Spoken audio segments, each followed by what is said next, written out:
Well, hello, sunshines. Welcome back. Thank you again for tuning in.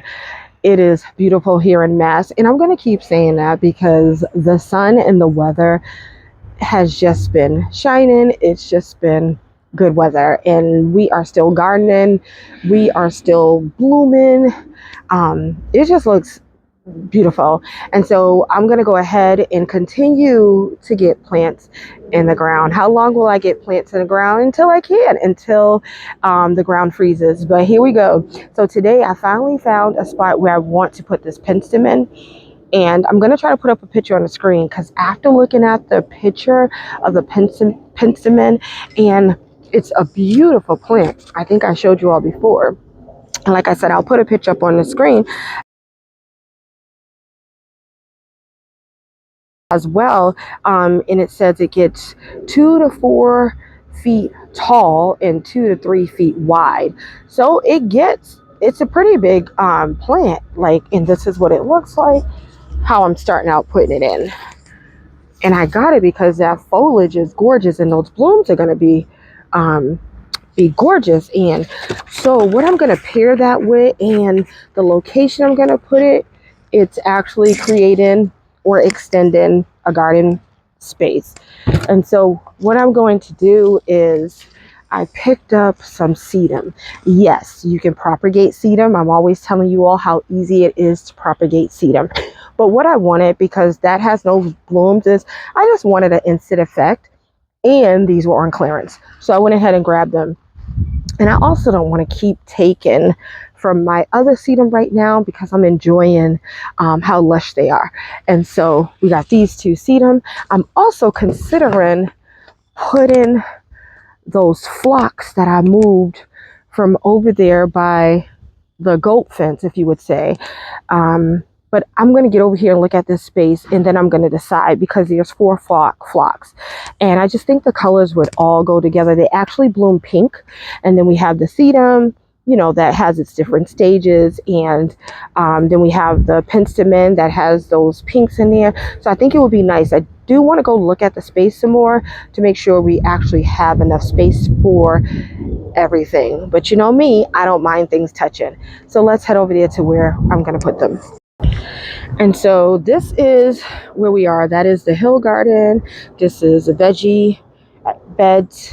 And then back here I have 2 veggie beds. But behind this, look at all the space I got. Look at all this planting space. So this is where we're going to plant. We're going to plant everything right back here using this whole space. And so those phlox will definitely be able to get in here. And so this is our eclipse. And so if you turn from the eclipse, you see the space that we have here. And then we have 2 apple trees. So these 2 apple trees will continue to grow up. I'm actually going to be pruning them, but we won't do that today. But you see how wide this space is? And so typically when I grow in this space, I grow beets and carrots. So they're normally low growing veggies. I did try out tomatoes in these 2 beds, and they grew and grew and grew. But the problem is using this trellis system that I used for the first time this year with my tomatoes. I think that's why whatever that creature was or animal was that was eating all my tomatoes and was able to climb up it. So I might go just back to my single post that I used to use, and I won't be growing that many tomatoes next year anyways. And so now, do I cut down these marigolds in order to get back here? I think I'm gonna have to. I might try to save a few, but it's okay. Yeah, I'm thinking. I'm thinking. Okay, so what I did, I just went in and tucked the marigolds back in some. So here's what I'm thinking. I'm thinking this. And I'll definitely be able to get the phlox. And I wanted to put the phlox in front Or I can put all 4 of them and just make a cluster of the phlox right here. But I definitely have a lot of growing space for more plants. Kind of, sort of. So, yeah, it is such, I would like to plant all the way up to where these rocks are that are surrounding this apple tree. So, I'm going to have to think about it. What else I can put there, because I don't want to space them out too far from each other. Just move that over just a little.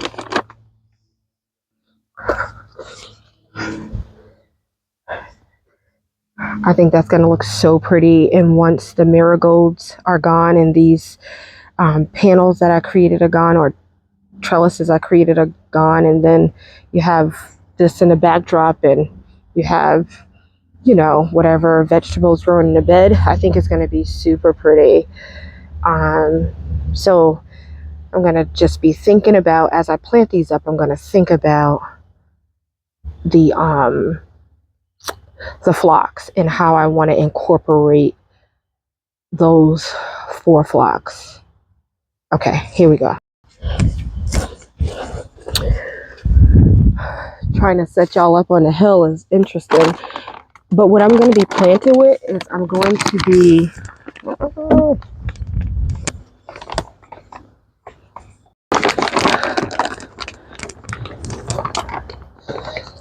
So I'm in here. But what I'm going to be dropping in the holes today, because we don't need to use fertilizer anymore, because the plants, we're not looking for growth. We're looking for roots to get established at this point. And so where I was, they did not have any biotone, but they did have bone meal, which is also for roots. It clearly says it on the bag, promotes root development and early growth. So it says early growth too, but we're using it for the root purposes. So we're going to get the sedum in the ground. Sedum doesn't even need anything, actually. Now I think about it, sedum does not need anything. I'll probably put a little in there, but you really don't have to. I definitely don't give sedum fertilizer. So, but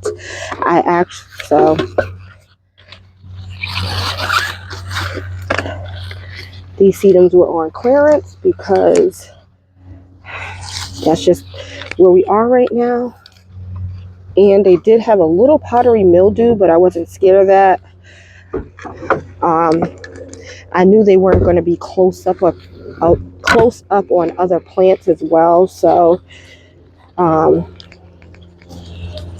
wasn't too worried about it.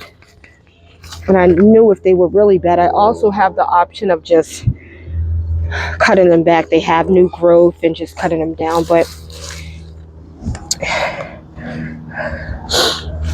yeah, I'm not worried about it. Okay, let's put this Penstemon in right here.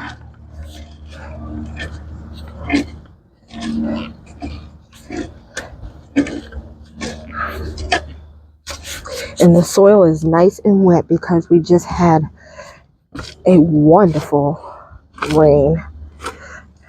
So the plants are nice and wet.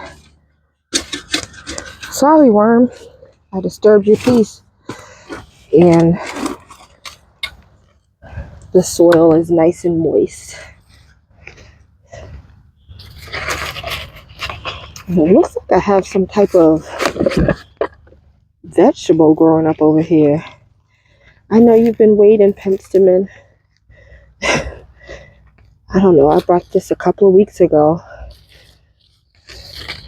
So it's been waiting for its home.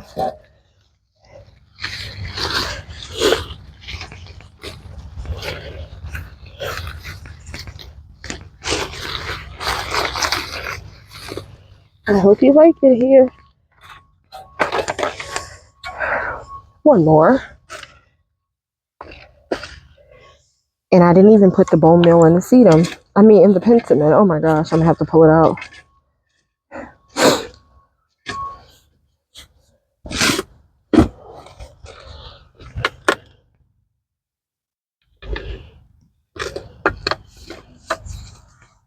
rock.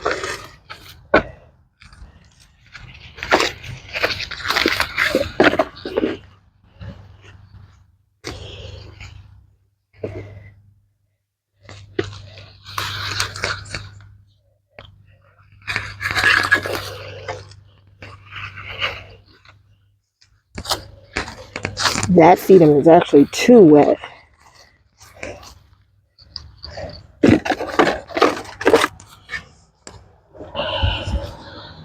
I'm just gonna pull this up and put, because I'm not gonna water, so I'm gonna just pull that out and add some bone meal. There we go. Tuck it back in there.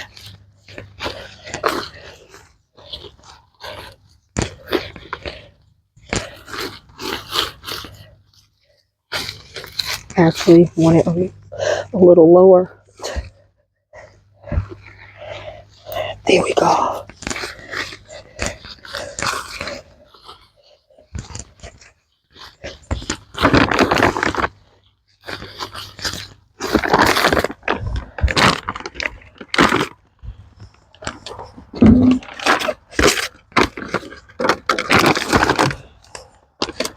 Okay. That looks so good to me. I know I always say that, but it does. So now, do I want to add the flocks is the question.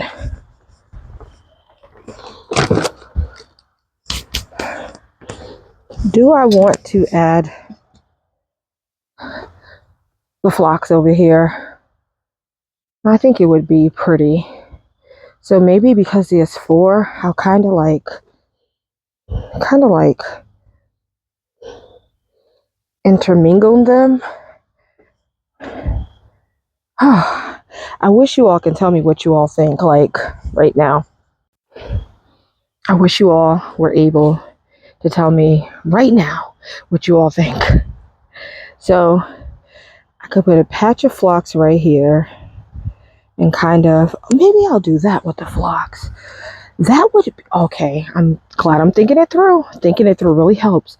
There's 4 phlox. I don't have to put them over there. But what I could do is take them right here in this spot right here. Let me back up. Right here. Bring in, which would bring these 2 beds together, because I'll have the eclipse and then I'll have those 4 phloxes kind of rounding here, this space, and then I'll have that. That's a thought. I also have some other things. Let me show you.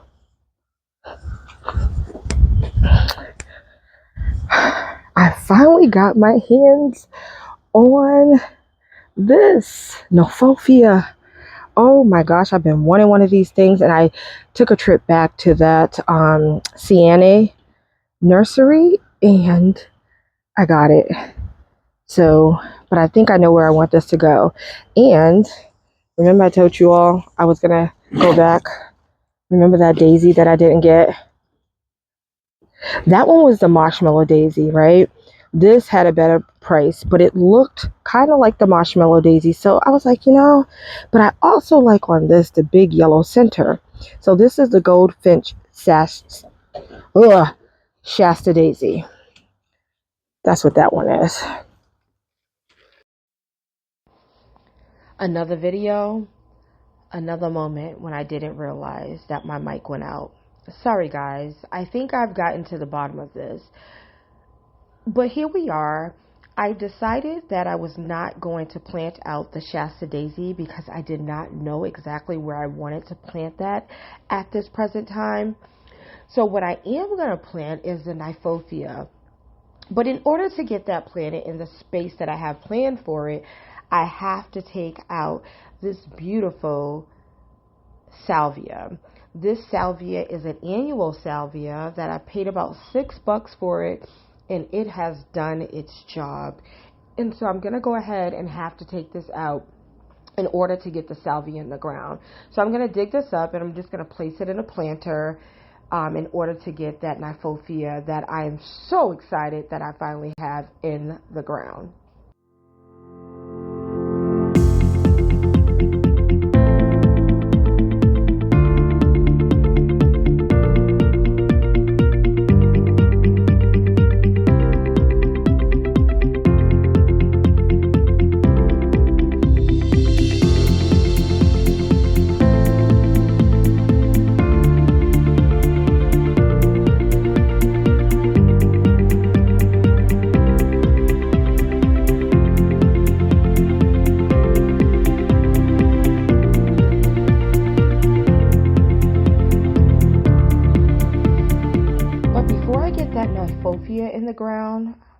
I want to go ahead and add those 2 Coreopsis to finish this line I have going here. I already have 3 of them in the ground, and so that's an enemy, but I want to add 2 more of those. So I'm going to go ahead and divide that Coreopsis plant that I've been telling you all about so I can get those 2 pieces in the ground.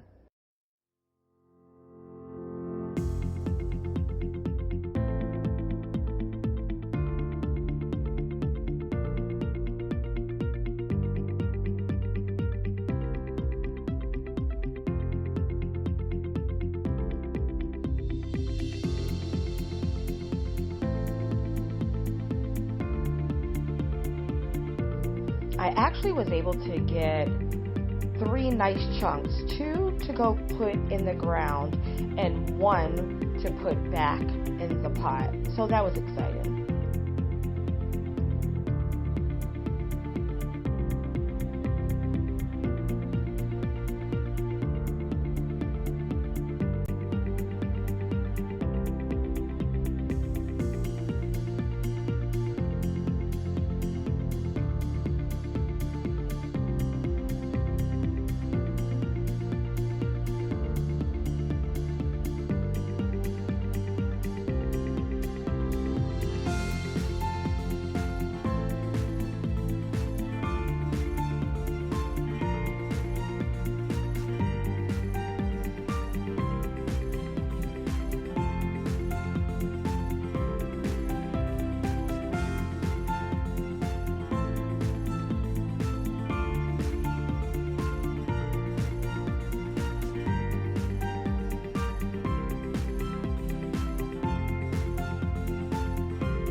I like it. I really like it. Look at these pops of yellow that we got going on in this garden bed. So much color. Yay. Thank you for watching. Blessings. Bye. See you next time. Be blessed.